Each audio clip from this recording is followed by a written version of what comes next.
Alright, so we back with another day in the life of Master Tech. As you can see, I'm unboxing my 6.2 baby. Let's go, finally got it. I replaced the shifter assembly. After that, I went ahead and did a recall on the seatbelt, and then I got the shifter park mask. Turns out it was a shifter assembly. That was pretty quick. Did a crank pressure sensor, then I did a water outlet, then I used my brand new soldering kit.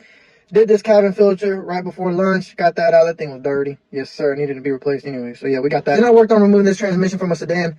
I'm never doing this again. Okay, taking that fluid out. That thing is completely burnt up. Like, you can probably smell it through the screen, I ain't gonna lie. And I did some electrical diag on this vehicle here. I had no communication with the telematics module. I did have my power, my ground, and I made sure the communication circuit was good. But yeah, now I'm putting this engine job back together. Got the radiator in. All it needs is that fascia. Then I replaced this seat switch because it was not working properly.